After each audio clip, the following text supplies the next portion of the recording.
Chers amis philosophes, bonjour, bienvenue dans cette série de podcasts Les clés de la philosophie.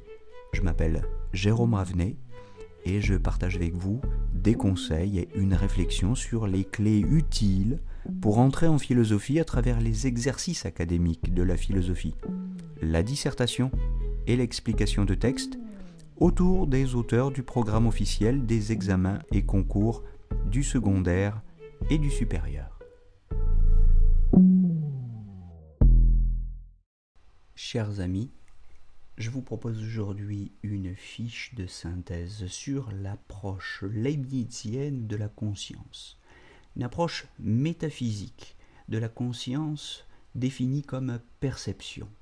Être conscient pour Leibniz, c'est percevoir, c'est-à-dire voir à travers un point de vue, une perspective. La conscience n'est rien qui puisse être vu, mais elle est un voir sous un certain angle. De même que la lumière, sans laquelle on ne peut rien voir, alors qu'elle est elle-même invisible. Je vous cite Leibniz qui, dans la monadologie, au paragraphe 57, écrit que « Comme une même ville regardée de différents côtés paraît tout autre, et est comme multipliée perspectivement, il arrive de même que, par la multitude infinie des substances simples, il y a comme autant de différents univers qui ne sont pourtant que les perspectives d'un seul, selon les différents points de vue de chaque monade. » Alors, qu'est-ce que c'est que la monade ? La monade, c'est un foyer, un centre de perspective à partir duquel est vu le monde. Ce foyer, ce centre de conscience a une unité immatérielle, indivisible, indécomposable. Il est donc immortel. Il subsiste, et étant subsistant, Leibniz le qualifie de substance, terme qu'il reprend à un auteur influent de son siècle, Descartes, et c'est la raison pour laquelle d'ailleurs on qualifie, je le dis en passant, on qualifie Leibniz de post-cartésien, à côté des post-cartésiens de son siècle que sont également Spinoza et Malebranche, et contre la conception empiriste de la conscience chez Locke, qui réduisait la conscience à une somme de sensations. Donc, au passage, Leibniz, post-cartésien, anti-empiriste. Fin de parenthèse historique. Alors Leibniz emploie la métaphore du miroir de l'univers, je le cite, pour qualifier cette monade, cette conscience. Ce qui revient à dire qu'en face du monde, en face du réel, se trouve un sujet dont la perspective est comme un cadre qui définit l'unité assurant la synthèse du divers perçu. La monade, c'est donc le sujet percevant qui préfigure en quelque sorte l'ego transcendantal de Kant, mais ne le confondons pas trop vite avec lui. Mais, puisque Leibniz parle lui-même d'une synthèse du divers de la perception dans l'unité d'une représentation, on peut se demander si la monade n'est pas tout simplement la condition de possibilité a priori de la synthèse du divers des perceptions. La monade est en tout cas le concept que nous avons de notre unité. Que cette unité existe d'ailleurs objectivement ou pas, la représentation que nous nous en faisons est bien réelle, elle. Ce divers n'est pas indéfini, ce divers perçu, il est infini, c'est le tout lui-même. La conscience perçoit tout, elle perçoit tout l'univers, mais attention, précise Leibniz, elle n'aperçoit pas tout distinctement.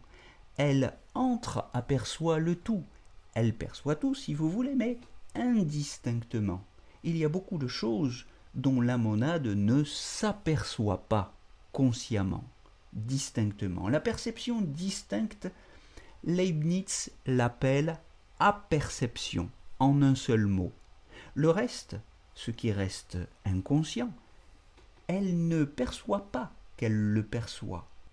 Elle le réfléchit moins, comme le miroir dans lequel ne peuvent pas se refléter tous les objets qui tombent en dehors du cadre ou qui sont trop éloignés. La distinction essentielle est donc celle-ci, la perception avec un L apostrophe. c'est ce qui est conscient, c'est la perception de ce qui est perçu. C'est une perception distincte. Le reste, qui lui échappe, ce qui est simplement perçu ou à peine entreaperçu, ces perceptions qu'on a sans s'en apercevoir, ces perceptions infinitésimales qu'on perçoit sans y prêter attention parce qu'elles sont trop petites, Leibniz les appelle les petites perceptions. Et c'est cela, l'inconscient, chez Leibniz. Vous trouvez cette idée dans les nouveaux essais de l'entendement, je vous renvoie à la deuxième partie, paragraphe 20. Telle est par exemple, pour illustrer ce propos, la différence entre ce que j'entends chaque vague de la mer, mais indistinctement, et ce que j'écoute. Je peux écouter le bruit de la mer, qui forme une unité, ou la différence qu'il y a entre ce que je vois et ce que je regarde, car je vois tous les objets qui sont là devant moi pêle-mêle, mais je ne regarde précisément et distinctement que cette feuille sur laquelle je prends des notes et autour de laquelle toute ma perception s'organise ou s'unifie.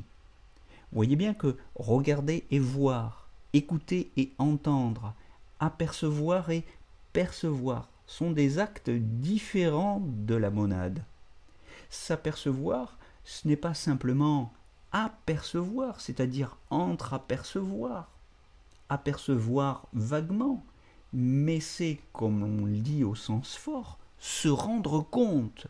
C'est percevoir que l'on perçoit. C'est percevoir avec réflexion et unité, et en quelque sorte, c'est comme percevoir au carré. On a voulu voir dans la théorie leibnizienne de la conscience et de l'inconscient une préfiguration ou l'une des sources historiques possibles de la théorie freudienne de la psychanalyse. Et ce n'est pas sans pertinence, d'ailleurs la raison pour laquelle je fais ce podcast juste après celui qui concernait la semaine dernière la théorie psychanalytique de la conscience, théorie freudienne, mais il n'y a aucune théorisation psychologique du mécanisme freudien de la censure chez Leibniz. Ce qu'on trouve chez Leibniz, c'est une anthropologie de la finitude humaine, qui prend la forme d'une métaphysique ou d'une théologie rationnelle, dans laquelle la conscience limitée de l'homme se distingue, s'oppose à l'omniscience de Dieu, Dieu qui est comme le point de vue du tout sur lui-même dans cette philosophie du perspectivisme, puisque Leibniz veut souligner que nos perceptions ont beau être infinies, comme en Dieu, nos aperceptions délimitent un champ de connaissances restreint. La théorie leibnizienne souligne cependant que les petites perceptions sont comme des déterminations, c'est-à-dire je cite, des petits ressorts qui font agir la machine. Et là, on reconnaît quelque chose qui préfigure en quelque sorte le déterminisme freudien de l'inconscient. Par ailleurs, la fugacité, la présence impondérable de ces petites perceptions fait naître en nous une inquiétude, une Unruhe, terme qu'on trouve chez Leibniz, qui signifie agitation, trouble, donc inquiétude au sens existentiel du terme. Donc les petites perceptions produisent en nous ce trouble malgré l'orchestration du tout par un Dieu qui assure l'harmonie de l'ensemble, car il faut rappeler que la métaphysique leibnizienne est une explication philosophique de cette harmonie universelle, une notion très importante pour Leibniz, où les monades sont comme des musiciens particuliers, de simples points de vue particuliers dans l'architecture d'un tout, comme le disait le paragraphe 57 de la monadologie que je citais au début de cette capsule, tandis que Dieu est le chef d'orchestre, la monade des monades, et comme le point de vue du tout sur lui-même, qui assure l'harmonie ou l'unité de la composition. Voilà, alors j'espère que ce complément d'informations métaphysico-théologiques sur la théorie psychanalytique de l'inconscient et la capsule concernant ce sujet que j'ai posté la semaine dernière vous sera utile et complète utilement votre trousse à outils de connaissances et de concepts philosophiques. Et je vous donne rendez-vous très prochainement pour la suite de nos révisions sur la question de la conscience. Belle journée à toutes et à tous.